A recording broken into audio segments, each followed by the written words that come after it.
மகா குடும்பம் வந்து என்ன பண்ணுறதுன்னு தெரியாம தவிக்கிறாங்க. அந்த சூழ்நிலையில வந்து சூர்யா வந்து ஆறுதல் சொல்லிட்டு இருக்காரு. அப்ப வந்து கான்ட்ராக்டர் அங்க வராரு. அவர் வந்து பார்த்துட்டு, "என்னம்மா இப்படி ஆயிடுச்சு? என்னம்மா பண்றது? என்னால ஒண்ணுமே பண்ண முடியாது. எப்படியாவது வந்து அந்த சிலைகள டெலிவரி குடுத்தாகணும். இல்லன்னா ஊர்ல வந்து நான் ரொம்ப கெட்ட பேர் எடுத்துப்பேம்மா. பெரிய பிரச்சனை ஆயிடும்.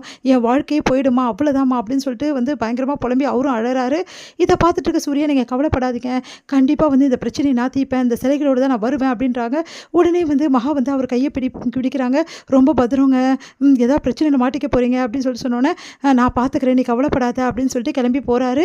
அடுத்து வந்து சூர்யா என்ன பண்றாரு, அவருக்கு தெரிஞ்ச செக் போஸ்ட் எல்லாத்தையுமே வந்து செக் பண்ண சொல்றாரு. அதே மாரி அந்த வந்து வண்டி இருக்கு, எங்கெங்க இருக்கு அப்படின்னு சொல்லிட்டு, "இந்த வண்டி தான் போச்சு" அப்படின்னு சொல்லிட்டு எல்லாத்தையும் விசாரிக்கிறாரு. விசாரிச்சுட்டு வந்து இந்த பெரிய வண்டி இந்த பக்கமா தான் போச்சு அப்படின்னு சொல்லிட்டு கண்டுபிடிக்கிறாரு. கரெக்ட்டா அந்த இடத்துல வந்து சூர்யா வந்து போறாரு. போயிட்டு வந்து அங்க இருக்க ரவுடீஸ் எல்லாருமே வந்து அடிக்கிறாரு. அப்ப அந்த ரவுடீஸ் கிட்ட கேட்குறாரு, "இந்த விஷயத்த வந்து எப்படி பண்ணீங்க?" அப்படின்னு சொல்லிட்டு கேட்குறாரு. அவங்க எல்லாருமே வந்து நம்ம வந்து சூர்யா கிட்ட மாட்டாம ஓடி போயிடுறாங்க. அடுத்து வந்து அந்த சிலைகளை எல்லாமே வந்து சூர்யா வந்து கைப்பற்றுறாரு. அப்புறம் அந்த சிலைகளை எல்லாத்தையுமே வந்து வண்டியில வந்து அந்த வண்டியிலேயே வந்து எடுத்துக்கிட்டு, அந்த வண்டிய எடுத்துக்கிட்டு நேரா வந்து இங்க வராரு மகா வீட்டுக்கு. மகா வீட்டுக்கு வந்தோனே வந்து பார்த்துட்டு வந்து அப்படியே வந்து அதிர்ச்சி அடைகிறாங்க மகா எல்லாருமே. உடனே மகாவோட அப்பா ஓடி வந்து சூர்யாவுக்கு வந்து நன்றி சொல்றாரு. "நீங்க எவ்வளோ பெரிய விஷயம் செஞ்சிருக்க தெரியுமா? என் குடும்பத்தையே காப்பாத்திட்டீங்க. நீங்க மாப்பிள்ளை இல்ல, வந்து கடவுள்" அப்படின்னு சொல்லிட்டு சொல்றாரு. "பரவால்ல, நீங்க கவலைப்படாதீங்க மாமா, ஒண்ணும் இல்ல" அப்படின்னு சொல்றாங்க. உடனே அந்த சிலைகள் எல்லாம் பார்க்குறாரு. பார்த்தா ஒரு சிலை கூட டேமேஜ் ஆகல. ரொம்ப நல்லாயிருக்கு. அதெல்லாம் பார்த்துட்டு நிம்மதி அடைகிறாரு. அவங்க குடும்பமே சந்தோஷப்பட்டுட்டு இருக்காங்க. இத பார்க்குற மகா ஓடி வந்து அப்படியே சூர்யாவ இறுக்கி கட்டி பிடிச்சுக்கிறாங்க. "ரொம்ப நன்றிங்க. இந்த வார்த்தைகளே இல்லங்க நான் சொல்றதுக்கு. என் குடும்பத்த வந்து காப்பாத்துனங்க. நீங்க வந்து ஒரு இந்த ஊர்ல வந்து எங்களுக்கு ஏற்பட்ட கெட்ட பேரையும் வந்து நீக்கிட்டீங்கங்க" அப்படின்னு சொல்லிட்டு நன்றி சொல்றாங்க. அந்த கான்ட்ராக்டரும் நன்றி சொல்றாரு.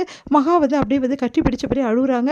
சூர்யா வந்து அப்படியே யோசிச்சுட்டு வந்து மகாவ அவரும் வந்து கட்டி இறுக்கி பிடிச்சுக்கிறாரு. அடுத்து வந்து மகாக்கு வந்து அப்படியே வந்து வருடி வந்து ஆறுதல் சொல்றாரு. "கவலைப்படாத, எல்லாம் சரியாயிடுச்சு. இவ்வளோ வந்து டென்ஷன் ஆகக்கூடாது" அப்படின்னு சொல்லிட்டு ஆறுதல் சொல்றாரு. மகாக்கு வந்து இந்த உலகத்துல உள்ள மொத்த சந்தோஷமும் கிடைச்ச மாதிரி ஒரு ஃபீலிங்கோட வந்து மகா வந்து அப்படியே சூர்யாவோட நெஞ்சில பொதிஞ்சு அப்படியே வந்து கண்ணீர் விடுறாங்க. சூர்யாவும் வந்து அப்படியே அணைச்சு ஆறுதல் சொல்றாரு. இது எல்லாத்தையும் பார்த்த கோட்டீஸ்வரி அவங்க வீட்டுக்காரும் கண் கலங்குறாங்க. இவங்க 2 பேரும் இப்படியே வந்து சந்தோஷமா இருக்கணும். காலம் ஃபுல்லா சந்தோஷமா இருக்கணும் அப்படின்னு சொல்லிட்டு மனசுல வந்து வேண்டுறாங்க. முன்ன நைட்டெல்லாம் வந்து வரவே வரல மகா.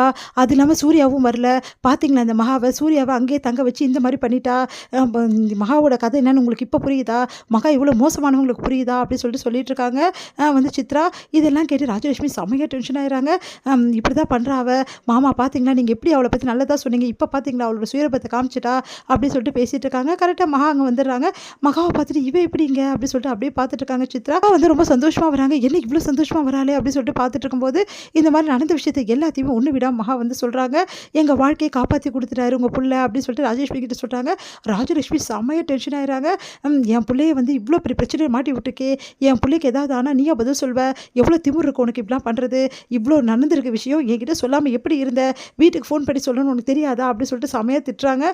உடனே வந்து, "விடுமா ராஜலட்சுமி, ஏம்மா இப்படி டென்ஷன் ஆவுற? சூர்யாக்கு ஏதோ ஆயிடுச்சுன்னு எனக்கு பயமா இருக்கு. அதெல்லாம் அவருக்கு ஒண்ணும் ஆவல, நல்லா தான் இருக்காரு" அப்படின்னும்போது சூர்யா அங்க வந்துடுறாரு. வந்துட்டு, "இந்த மாதிரி ஒண்ணும் இல்லம்மா. நான் தான் போனேன். மகா மேல எந்த தப்புமே இல்ல. மகா வந்து தயவுசெய்து திட்டாதீங்கம்மா" அப்படின்னு சொல்லிட்டு இருக்கும்போது, "நீ எவ்வளோ பெரிய விஷயம் செஞ்சிருக்க தெரியுமா சூர்யான்னு" சொல்லிட்டு வந்து தாத்தா, பாட்டி எல்லாருமே பாராட்டுறாங்க. இத பார்த்த சித்ராவும், கௌதமும் வந்து செமையா டென்ஷன் ஆயிடுறாங்க. "இப்படி நடந்துச்சே, நம்ம பிளான்லாம் வேஸ்ட்டா போச்சே" அப்படின்னு சொல்லிட்டு இது முடியுது.